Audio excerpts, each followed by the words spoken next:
Hello everyone, welcome to learning science. आज हम जो है division of phase space into elementary cells के बारे में पढ़ेंगे। The volume available in phase space can be divided into a large number of compartments. जो phase space का वॉल्यूम अवेलेबल है उसको हम अलग अलग नंबर ऑफ कंपार्टमेंट्स में, लार्ज नंबर ऑफ कंपार्टमेंट्स में वॉल्यूम को डिवाइड कर सकते हैं फेस स्पेस के। Each compartment is further divided into large number of elementary cells, और जो हर कंपार्टमेंट है वॉल्यूम का उसको हम large number of elementary cells में फर्दर डिवाइड कर सकते हैं, ईच ऑफ इक्वल वॉल्यूम, और हर किसी एक का वॉल्यूम जो है वो इक्वल होगा। जो फेस स्पेस है उसके वॉल्यूम को हम लार्ज नंबर ऑफ कंपार्टमेंट्स में जो है डिवाइड कर सकते हैं, और उस कंपार्टमेंट को हम फर्दर जो है एलिमेंट्री सेल्स में डिवाइड करेंगे, और उन सारे एलिमेंट्री सेल्स का जो वॉल्यूम है वो जो है सेम होगा, इक्वल होगा। Let d cube r is equal to dx into dy into dz, and d cube p is equal to dpx into dpy into dz be the volume of element enclosed by a particle cell in position space and momentum space respectively। जो particle cell है वो position space में ये वाला volume है उसको enclose करता है, और जो momentum space है उसमें जो पार्टिकल सेल है वो इस वाले पोर्शन ऑफ वॉल्यूम को इनक्लोज करता है, वही यहाँ पे लिखा है। Then the volume of the element enclose by the cell in phase space और mu space is given by, तो जो फेस स्पेस या म्यू स्पेस का वॉल्यूम है वो बराबर होगा डेल टाउ से, उसको हम रिप्रेजेंट करेंगे डेल टाउ से। वो जो है पोजीशन स्पेस में जो वॉल्यूम इनक्लोज हुआ है इनटू जो मोमेंटम स्पेस में वॉल्यूम इनक्लोज हुआ है उसके बराबर आएगा, और ये वाला टर्म जो है dx into d y into d z के बराबर होता है, और ये वाला टर्म जो है dpx into d p y into d p z के बराबर होता है, which is equal to h naught cube, और उसको हम इक्वेशन नंबर फर्स्ट कंसिडर करेंगे, जहाँ पे ये जो एच नॉट है वो एक कांस्टेंट है। Where h naught is constant and hence the dimension of angular momentum, that is length into momentum।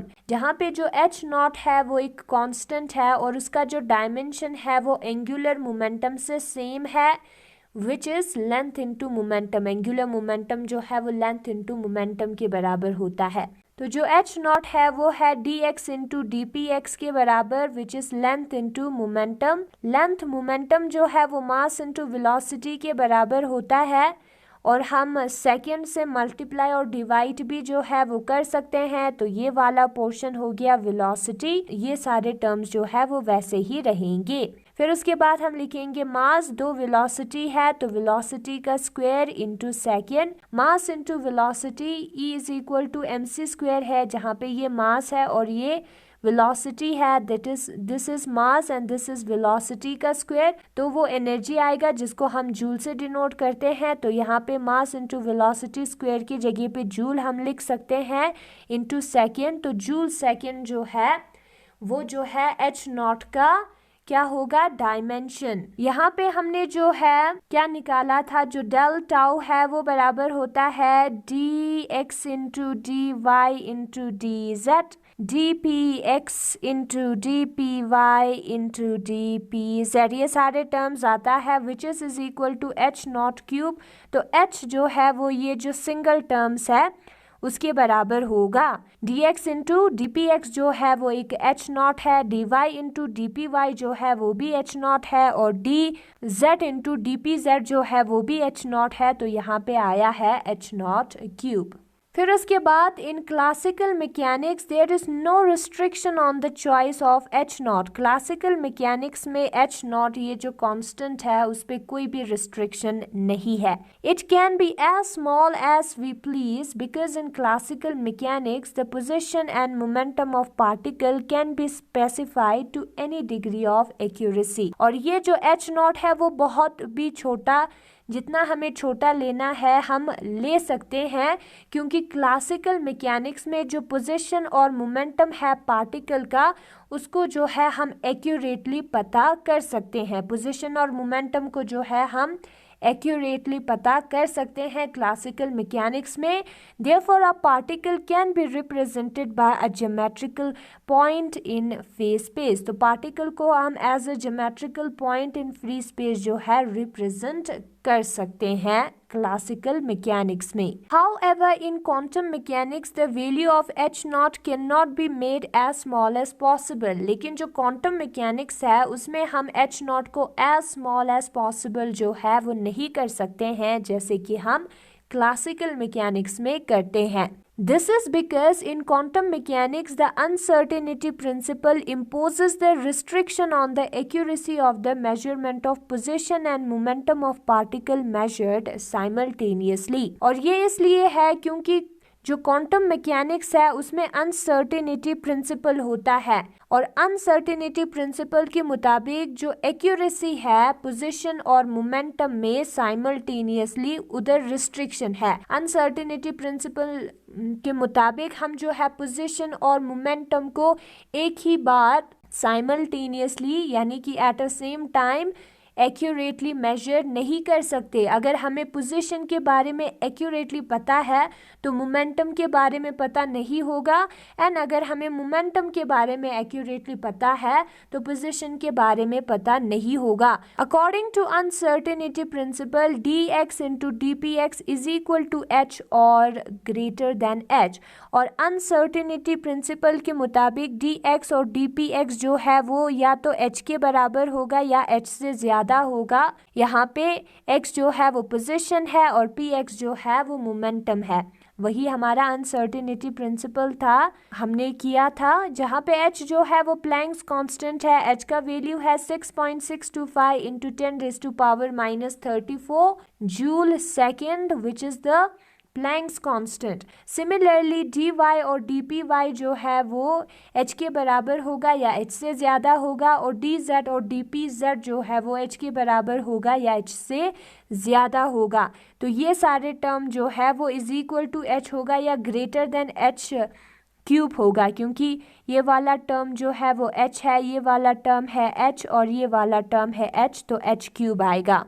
जैसे कि हमने h नॉट के केस में किया था वही यहाँ पे हुआ है। और ये टर्म जो है वो डी टाउ के बराबर होता है, तो ये जो डी टाउ है वो h क्यूब के बराबर होगा या उससे ज़्यादा होगा। Hence the minimum volume of an elementary cell in phase space in quantum mechanical system is given by जो minimum volume है एक elementary cell का, यानी कि ये जो del tau है which is the volume of elementary cell in phase space, वो जो है h क्यूब के बराबर होगा या उससे ज़्यादा होगा। तो h क्यूब जो है वो मिनिमम हुआ, और h क्यूब हमें h का वैल्यू पता है, उसका क्यूब करना है तो हमें मिलेगा 2.9 into 10⁻⁻100 joule cube minus second cube. तो ये जो है हमारा मिनिमम वॉल्यूम है एलिमेंट्री सेल का फेस स्पेस में in quantum mechanical system. The total number of elementary cell और number of quantum states in phase space, और एक जो total number of elementary cells है हमने कंसिडर किया था कि जो वॉल्यूम है फेस स्पेस का उसको हम डिवाइड कर सकते हैं अलग अलग कंपार्टमेंट में और एलिमेंट्री सेल में, जिसका वॉल्यूम जो है वो सेम होगा। तो जो total number of elementary cells है उसका वो जो है किसके बराबर होगा फेस स्पेस में, उसका फॉर्मूला जो है वो यहाँ पे दिया है। जो total number of elementary cells है उसको हम फाई से डिनोट करेंगे, ये फाई सिंबल है, वो बराबर होगा total volume of phase space divided by volume of one elementary cell. हमने पहले भी देखा था कि सपोज करते हैं ये हमारा जो है ऐसे ही वॉल्यूम है, ठीक है। सपोज करते हैं ये जो है वो हमारा वॉल्यूम है फेस स्पेस का, किसका वॉल्यूम है, फेस स्पेस का वॉल्यूम है।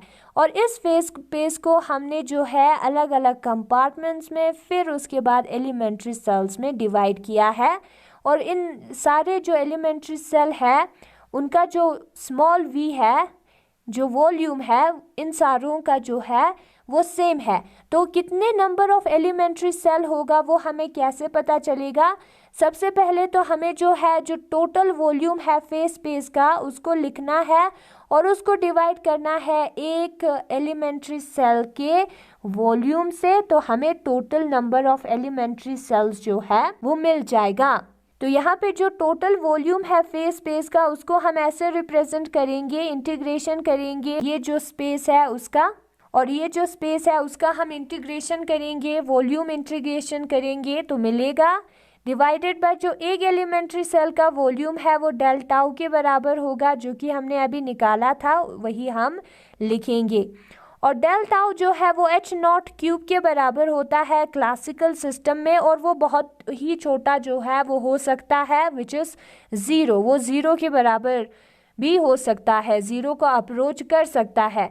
लेकिन जो क्वांटम मैकेनिकल सिस्टम है उधर ये जो है डेल टाउ जो है वो एच क्यूब के बराबर होगा, जो वॉल्यूम है एलिमेंट्री सेल का क्वांटम मैकेनिकल सिस्टम में, और वो मिनिमम जो है वो बराबर आता है 2.9 into 10⁻⁻100 joule cube minus second cube. अगर आपको ये वीडियो पसंद आया तो इस वीडियो को लाइक करें और लर्निंग साइंस को सब्सक्राइब करें। Thanks for watching.